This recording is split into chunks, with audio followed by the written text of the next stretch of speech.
22 जनवरी 2024 अयोध्या में श्री रामचंद्र जी का भव्य मंदिर बन रहा है और 22 जनवरी को रामलला की प्राण प्रतिष्ठा होगी उनके नए भव्य मंदिर में। स्वामी दिव्यानंद जी महाराज अपने सत्संगों में लगातार प्रभु श्री राम का उल्लेख करते थे। राम की कहानियां उनके सत्संगों में बहती थीं। आज हमारे साथ स्वामी दिव्यानंद जी महाराज के आध्यात्मिक उत्तराधिकारी देवेंद्र मोहन जी, जिन्हें हम सब लोग प्यार से भैया जी कहते हैं, आज हमारे बीच हैं। भैया जी, बहुत स्वागत है आपका स्टेट टुडे पर। धन्यवाद धन्यवाद भाई साहब। सबसे पहले तो हम ये समझना चाहेंगे कि जिस तरीके से 22 जनवरी को अयोध्या में प्रभु श्री राम लला की प्राण प्रतिष्ठा होने जा रही है, कार्यक्रम शुरू हो चुके हैं, लगातार वहाँ पर हवन हो रहे हैं, कीर्तन हो रहे हैं, लोगों की भारी भीड़ जा रही है, आपके मन में क्या चल रहा है? हम सब के लिए बहुत हर्ष का विषय है। ये भारतीय हिंदू परंपरा के लिए बहुत बड़ी एक हमारे जीवन में धरोहर है कि हम भगवान श्री राम को, जिन्हें अपने आस्था का प्रतीक मानते हैं, उनको दोबारा से इस तरह से अपने समाज में स्थापित कर पाएंगे और हमारे जीवन काल में ये हो पा रहा है। ये बहुत बड़ी हमारे लिए एक खुशी की बात है। तो हम सब जितने भी हिंदू या भारतीय संस्कृति को मानने वाले हैं, उनके लिए एक बहुत बड़ी खुशी का अवसर है ये। भैया जी, सांस्कृतिक लिहाज से भी ये बड़ा महत्वपूर्ण है, क्योंकि विदेशी आक्रांताओं ने जब भारत पर हमला किया, हमारी बहुत सारी सभ्यताओं को उन्होंने नष्ट किया। अब ऐसे में 550 साल के बाद जब प्रभु राम अपने मंदिर में जा रहे हैं, उनकी प्राण प्रतिष्ठा हो रही है, तो दुनिया के लिए भी इससे एक संदेश निकलता है क्या? बिल्कुल, क्योंकि हम जितने भी भारतीय संस्कृति को और आध्यात्मिक दृष्टिकोण से जो भगवान राम को मानने वाले जितने भी अनुयायी हैं पूरे भारतवर्ष में, पूरे विश्व भर में, उन सब के लिए अपने फिर से आदर्श स्रोत को फिर से दोबारा से इस तरह से प्रभावित होते हुए देखना, चारों तरफ समाज में उनका इस तरह से फिर से प्राण प्रतिष्ठा होते हुए देखना एक बहुत बड़ी धरोहर है। और वहीं दूसरी तरफ आध्यात्मिक दृष्टिकोण से भगवान श्री राम, या उन्होंने जिस तरीके का चरित्र, हम कहते हैं मर्यादा पुरुषोत्तम राम, जिस तरह का चरित्र उन्होंने दुनिया के सामने दर्शाया है, दोबारा से उस चीज़ को अपनी संस्कृति में ला पाना, ये एक बहुत बड़ी हमारे लिए ज़रूरत है। और ये बहुत अच्छी बात है कि हम ये इस समय काल में होते हुए देख पा रहे हैं और पूरा विश्व, पूरा भारतवर्ष एक साथ है इस एक सुंदर घटनाक्रम में। ये भी चीज़ है कि जिस तरीके से राम से केवल हमारी आस्था ही नहीं जुड़ी है, बल्कि दुनिया में बहुत सारे मुल्क ऐसे हैं, देश ऐसे हैं, जिनकी सभ्यताओं को समय समय पर कुचला गया है, नष्ट किया गया है। तो एक ये सभ्यता के पुनर्जीवन का भी कालखंड है क्या? जी बिल्कुल बिल्कुल, क्योंकि हमारे भारतवर्ष में हमेशा से आर्य समाज और साथ साथ दूसरी सांस्कृतिक और सनातनिक परंपरा को लेकर के बहुत सारी बातें रही हैं। पर अगर आप कुछ वर्ष पहले जाएं, जब आप देखें कि किस तरीके से भारतीय एक हिंदू राष्ट्र हुआ करता था, उस समय किस तरह से चरित्र को लेकर के, किस तरीके से समाज में अच्छाई को लेकर के हमारे चारों तरफ हर एक वर्ग में प्रेम सद्भावना थी, जो एक समय काल में नष्ट हो गई। क्योंकि बहुत से लोग बाहर से आए, अपनी परंपराएं छोड़ी, उन्होंने धीरे धीरे बदलाव किया, परिवर्तन किए, कुछ दबाव से, कुछ आक्रामक तरीके से, क्रूरता से। तो पिछले 500-600 वर्षों में बहुत सी चीज़ें बदली और धीरे धीरे हम कहीं ना कहीं अपनी सच्चाई से, अपने मूल बिंदु से भी अलग हो गए। तो 600 वर्ष बाद दोबारा से हमारा देश और हमारे देश के जितने भी नेता हैं, जो अब मिल कर के कोशिश कर रहे हैं कि फिर से हिंदू राष्ट्र, और हिंदू राष्ट्र के नाते जो एक चारित्रिक परंपरा है हमारी, वो आगे बढ़े, उस पर लोग ध्यान दें, विदेशी परंपराओं से छूट करके अपनी धरोहर की तरफ आएँ। तो ये एक बहुत बहुत बड़ी जीत है हम सब के लिए। भैया जी, एक चीज़ ये भी समझना चाहेंगे कि जो भारत में रहते हैं, उन लोगों के लिए तो राम, कृष्ण, शिव या आस्था के प्रतीक हैं ही, लेकिन आपके सत्संग, स्वामी जी के सत्संग विदेशों में भी होते थे। भारतीय परंपरा से जो जुड़ने का विदेशियों में भाव है, वो किस तरीके का है? वो किस चीज़ से प्रभावित होते हैं? उनको क्यों भारत की आध्यात्मिकता अपनी तरफ खींचती है? मैं आध्यात्मिक परिवेश से आता हूँ। हमारे गुरुजी, स्वामी जी, उन्होंने हमेशा से आत्मा और परमात्मा की बात की है। तो जहाँ एक तरफ भगवान श्री राम को हम इस देश का आदर्श पुरुष मानते हैं, वहीं दूसरी तरफ आध्यात्मिक दृष्टिकोण से अगर देखा जाए तो हम सब की जो आवश्यकता है वो ये कि हम अंदर से आत्मिक तौर से अपने जीवन में प्रभु की प्राप्ति की तरफ जुड़ें। और हमारा आध्यात्मिक दृष्टिकोण ये कहता है कि जो सब में रम रहा है, जो सबके अंदर है, जो सबके अंदर समाया है, वो राम है। और उस राम से अगर हम जुड़ गए, उस राम को पहचान गए, उस राम से जुड़ करके जीवन जीने का तरीका सीख गए, तो हमारे जीवन में सिर्फ अच्छाई ही होनी है। और पूरा विश्व इस रमते राम की आदर्श शक्ति की पूजा करता है, उसके पीछे भागता है। क्योंकि लोग बाहर आधुनिकता में बहुत कुछ करके देख चुके हैं, पर जब शांति मिलनी होती है तो इंसान को अंदर ही जाना सीखना होता है, अंदर कैसे साधना के पथ पर चलेगा। तो हमारे स्वामी जी और ये जो आध्यात्मिक दृष्टिकोण है कि आपका ध्यान साधना अंदर जो रम रहा है, उस शक्ति के प्रति आस्था, उसके अनुरूप जीवन चलाने का आपका आदर्श हो, यही भगवान राम ने यही बात दर्शाई अपने जीवन काल में। और यही हमारे इस भारतवर्ष का आगे आने वाले समय में एक बहुत बड़ा संदेश होगा दुनिया के लिए कि कैसे हम भाईचारा, प्रेम, कैसे सबको साथ मिला करके चल सकते हैं और फिर भी हम एक बहुत विश्व में बहुत ऊंचे रूप में जा सकते हैं। भैया जी, एक चीज़ और है जो बड़ी ऐसी लगती है, जो हम सबके जीवन में जुड़ी हुई है। अ, भगवान राम 4 भाई थे, राम, लक्ष्मण, भरत, शत्रुघ्न। स्थिति ऐसी बनती है कि राम वनवास जाते हैं तो भरत उनकी खड़ाऊँ रख करके और राजपाट चलाते हैं। फिर जब राम लौटते हैं तो उसके बाद रामराज की स्थापना होती है। लेकिन हमने ये देखा कि उनके जो लक्ष्मण छोटे भाई थे, वो भी चाहते तो अयोध्या रुक सकते थे, वो नहीं रुके। लेकिन वर्तमान परिप्रेक्ष्य में संतों के साथ में, सत्संगियों के साथ में जब आप देखते हैं, बात करते हैं, तो लोगों की समस्या ही रहती है कि मेरी ज़मीन चली गई, मेरी जायदाद चली गई, मेरे इस पे कब्ज़ा हो गया, या मेरे पास दौलत नहीं है। तो एक तरफ जब राम के मंदिर की स्थापना हो रही है, हम उनके चरित्र पर, उनके चरित्र से सीखने की बात करते हैं, उनके आदर्शों पर चलने की बात करते हैं, तो दूसरी तरफ मानवीय जीवन में एक साधारण व्यक्ति वो अभी भी इन चीज़ों में फंसा हुआ है कहीं ना कहीं। और दूसरे की चीज़ को हड़प लेना, मठों पर कब्जे, ज़मीन जायदाद के झगड़े, अदालतों में जाना, इन सब चीज़ों से वो जुड़ता तो सत्संगी इसी वजह से है, संत के साथ में, कि हमें मुक्ति मिले, और फंसता वो इधर ही है। तो ऐसे में जब प्राण प्रतिष्ठा हो रही है, तो क्या हम ये माने कि मन के भावों में भी कुछ परिवर्तन आने वाला है? ये हम सबका आदर्श होगा। अभी आपने बहुत सुंदर बात कही कि राम राज, और उससे पहले आपने एक प्रश्न पूछा था कि बाहर के आक्रामक उन्होंने कैसे हमारी इस संस्कृति को ध्वस्त किया 500-600 वर्षों में। जो आज के लोगों की मानसिकता है, क्रूरता, छीनना, एक दूसरे को नष्ट करना, एक दूसरे को समाप्त करना, ये बहुत आक्रामक, एक बहुत ही आक्रांताओं वाली जो बाहर से लोग आए उनकी एक बहुत बड़ी सोच है। हमारे देश की कभी ये सोच नहीं रही कि हम किसी को कुचल के, किसी को नष्ट करके, किसी को दुख पहुंचा करके जीवन में सुख का आभास करें।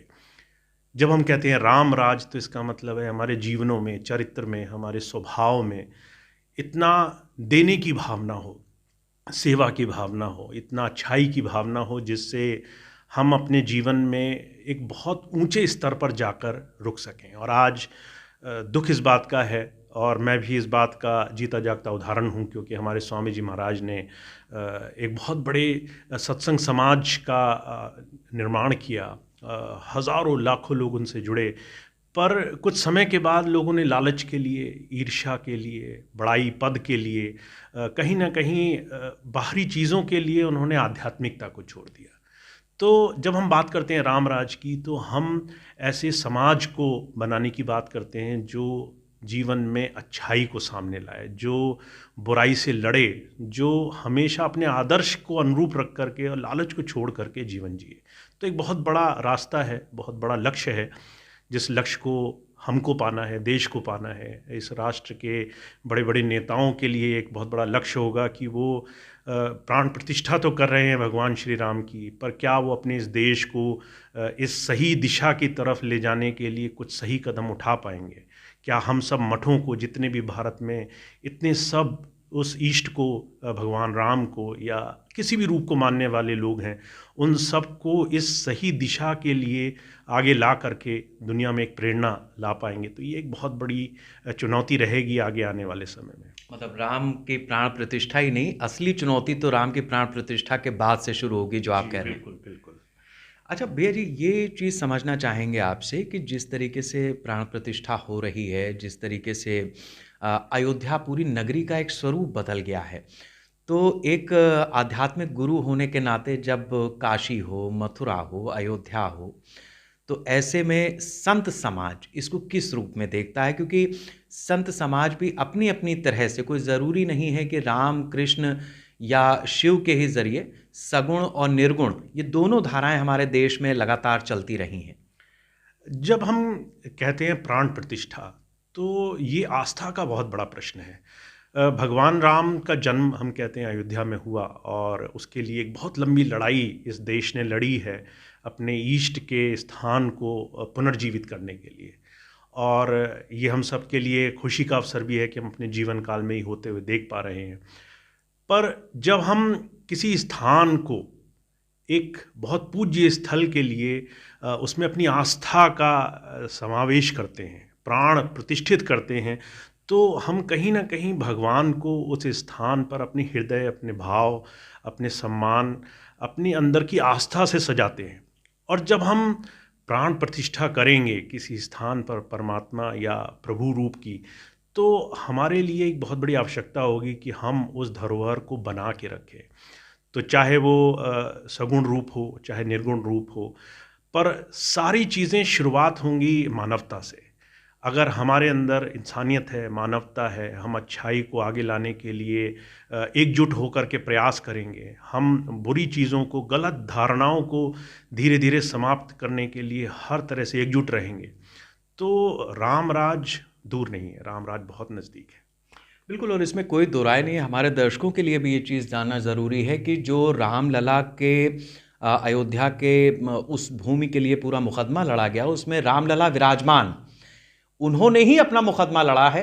वकील और बाकी सब तो उसी तरीके से थे जैसे किसी आम आदमी के लिए लोगों को हायर किया जाता है या उनकी सेवाओं को लिया जाता है। बिल्कुल उसी तरीके से मुकदमा तो खुद रामलला विराजमान ने उसमें लड़ा है। ये जीत, ऐसा लगता है भैया जी कि भारतीय न्यायिक प्रणाली जो है, जो कहते हैं कि हमारे देश में धर्म जिया जाता है, तो शायद चाहे वो राजनीति का क्षेत्र हो, चाहे न्यायिक व्यवस्था हो, दोनों ही जगह धर्म की स्थापना हो, ऐसा लोगों के बीच में एक संदेश गया है। जी, बहुत सही बात कही आपने। हमारे देश में न्यायिक प्रणाली से हमने दोबारा से ये जीत हासिल करी है कि हमारे इस राष्ट्र का, हिंदू राष्ट्र का जो मूल बिंदु है कि हम अपने ईष्ट को, अपने प्रभु श्री राम को उस तरीके से फिर से लोगों की आस्था का केंद्र बना पाएँ जो किसी कारण से इतने सैकड़ों वर्षों में धूमिल हो गया था। और न्याय व्यवस्था, और जैसे अभी आपने कहा कि रामलला ने स्वयं अपना केस लड़ा और उसके तहत दूसरे लोग सिर्फ निमित्त थे कि उन्होंने साथ अपने प्रयास किए, पर एक ऐसी चीज़ जो असंभव थी उसको कैसे भगवान ने स्वयं इस समय काल में पूरा किया, ये हम सब लोग देख पा रहे हैं। और मुझे पूरी उम्मीद है कि न्याय व्यवस्था जो हमारे भगवान श्री राम को उनकी पुनर्स्थापना के लिए जो व्यवस्थित कर पाई, वो आज जन जन में, हमारे हर एक नागरिक के लिए, हमारे हर एक पीड़ित व्यक्ति के लिए वो न्याय व्यवस्था बहुत तेज़ी से जागृत हो। और कहीं ना कहीं मैं इस बात से पीड़ित भी हूँ, पर मैं इस चीज़ को आगे के लिए लाना भी चाहता हूँ कि जिस तरह से देश के संभ्रांत नेता प्रयास कर रहे हैं कि जो इस देश का आदर्श है वो पुनर्स्थापित हो, वैसे वो देश के हर एक नागरिक के लिए, हर एक व्यवस्था के लिए, हर जगह जो गांव-गांव, छोटे-छोटे कस्बों में न्याय प्रणाली अभी बहुत जागरूक होनी चाहिए, वहाँ भी ध्यान देंगे और वहाँ भी इस न्याय प्रणाली को उतना ही शानदार बनाने की कोशिश करेंगे, जैसे वो इस बहुत सुंदर अवसर पे हुई है। बिल्कुल भैया जी, एक चीज़ ये भी शायद हमारे बहुत सारे जो सत्संगी भाई हैं वो उनको लिए भी होगा। 90 का वो दौर, वर्तमान जो पीढ़ी है वो मेरे ख्याल से 10 12 14 साल की रही होगी जब आंदोलन की शुरुआत हुई थी। कुछ आपकी स्मृतियों में है उस दौर का जब राम मंदिर आंदोलन शुरू हुआ? जी, मैं कुछ 12 वर्ष का था जब ये बहुत बड़ा संग्राम चल रहा था और मैं अपने गुरुजी के आश्रम में ही पला-बड़ा, वहीं रहा और उस समय मेरी जो स्मृति है, उस समय की याद है एक 12 वर्ष के बच्चे के रूप में कि हमारे गुरुजी वो तरह-तरह से उस वक़्त उस राष्ट्र के एक बहुत बड़े आंदोलन में उन्होंने बहुत बड़ा सहयोग किया। उस वक़्त जो भी कार सेवाएँ होती थी, उस वक़्त जो भी लोग अलग-अलग तरीके से समाज और अपने क्षेत्र के लोग जो उस वक़्त हर तरह से इस तरह के कार्यों में सेवारत थे, उसमें हमारा आश्रम, हमारे स्वामी जी महाराज के प्रयास, उनकी कोशिशें उस वक़्त इतनी रही कि हम लोग तो देखते ही थे बचपन में कि किस तरीके से अयोध्या या दूसरी जगह बहुत सारे प्रयास, उस वक़्त का हंगामा जिसमें पूरा जो हमारा क्षेत्र था और हमारा जो आश्रम, जो स्वामी जी के प्रयास थे, वो इतने ज़्यादा थे कि उस वक़्त अगर राष्ट्र एक ना होता, तो वो चीज़ असहनीय होती। और आज उसकी जीत हुई है इतने वर्षों के बाद कि आज हमारे सामने ये प्राण प्रतिष्ठा का दिन आ रहा है जब पूरा राष्ट्र इसे दिवाली की तरह मना रहा है, बहुत हर्षोल्लास की तरह मना रहा है। गाँव में, क्षेत्रों में, हर जगह, घरों-घरों में जहाँ मैं बात करता हूँ हमारे मानने वाले जितने भी सत्संगी भाई-बहन हैं उनके अंदर बड़ा उत्साह है। वो कहते हैं हम अपने घरों में 101 दिए जलाएँगे, हम अपने घरों में उस दिन भजन करेंगे, ध्यान करेंगे। उस दिन हम उसको दिवाली की तरह एक बहुत बड़े पर्व के रूप में मनाएँगे। तो देश बहुत खुश है क्योंकि ये हमारे देश की, हमारी विचारधारा की एक बहुत बड़ी जीत हो रही है। बिल्कुल। भैया जी, आप स्वामी जी के निकट रहे, आप उत्तराधिकारी हैं उनके। कई सत्संगों में आपने उनकी बातों को अपने साथ में अंगीकार किया होगा। चूँकि राम का ज़िक्र हो रहा है, तो स्वामी जी के सत्संगों में अगर आप कुछ ऐसे प्रसंग बताएँ जिसमें राम का ज़िक्र आता रहा हो? प्रसंग तो बहुत सारे हैं और भगवान राम के जीवन काल के प्रसंग जो बहुत सारे स्वामी जी ने कहे और उनको सारा देश जानता है। हम सब लोग भगवान राम की महिमाएँ सुनते, गाते हुए बड़े हुए हैं। हमारे पाठ्यक्रमों में भगवान राम की चर्चाएँ होती रही हैं। पर जो एक चीज़ मुझे बहुत अच्छी लगी हमेशा से कि राम बहुत सरल स्वभावी थे। जो गलत करता था, जो आक्रामक था, उसके लिए वो बहुत कठोर थे। उन्होंने कभी अन्याय के लिए पीछे हट कर के कभी उसको सहा नहीं। चाहे वो रावण जैसा एक दुराकारी हो, चाहे बड़े से बड़े राक्षस हों, पर देश और राष्ट्र की रक्षा के लिए जहाँ उन्होंने आक्रामक रूप अपनाया अपने देश, समाज, अपने लोगों की रक्षा के लिए, वहीं दूसरी तरफ वो बड़े मृदु स्वभावी थे। उनका स्वभाव ये था कि वो सबसे प्यार से रहते थे और उसके लिए अपने सुख कुर्बान कर देते थे। 14 वर्ष का उनका वनवास ये इस बात का जीवंत उदाहरण है कि कैसे उन्होंने सारी सुख सुविधाएँ अपने पिता के वचन के लिए छोड़ी। तो बहुत सारे उदाहरण हैं और हम सब लोग अगर सिर्फ भगवान राम के जीवन काल को ही देखें, तो हमें लगता है कि हम अगर उनका एक अंश भी बनने के योग्य बन पाए तो हमारे जीवन में बहुत बड़ी एक उपलब्धि होगी। बिल्कुल। और अब थोड़ा-सा अध्यात्म से निकल कर के एक व्यवस्थागत प्रश्न मैं कर लेता हूँ। चूँकि व्यवस्था बनाना हमारी चुनी हुई सरकार का काम होता है, जी। लोकतांत्रिक हमारा देश है। न्याय की हमने बात की, धर्म का राज होने जा रहा है, राम राज आने जा रहा है। ऐसे में वर्तमान जो सरकार है, चाहे वो केंद्र में प्रधानमंत्री नरेंद्र मोदी की अगुवाई में चलने वाली सरकार हो या उत्तर प्रदेश में एक संत ही जब कमान संभाले है पूरे प्रदेश की और सबसे बड़ा प्रदेश है आबादी के लिहाज से, चाहे फैसला आने की घड़ी रही हो या फिर अभी राम मंदिर का जो भव्य उद्घाटन होने जा रहा है, योगी आदित्यनाथ लगातार उसमें लगे हुए हैं। तो एक संत होने के नाते आप योगी आदित्यनाथ को जब इस तरीके से अगुवाई करते देखते हैं और बाबा गोरक्ष मंदिर का बड़ा सहयोग रहा है अयोध्या के लिए, राम मंदिर आंदोलन से लेकर के और अब तक में।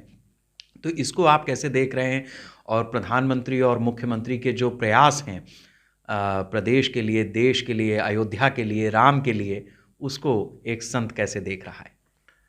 मैं इस पे सिर्फ एक ही बात कहना चाहता हूँ, क्योंकि हमारे प्रदेश के जो मुख्यमंत्री जी हैं, वो सही मायनों में बहुत त्यागी पुरुष हैं। वो अपने उनकी बहन, वो बहुत कष्ट में हैं, जबकि वो एक बहुत बड़े पद पर हैं।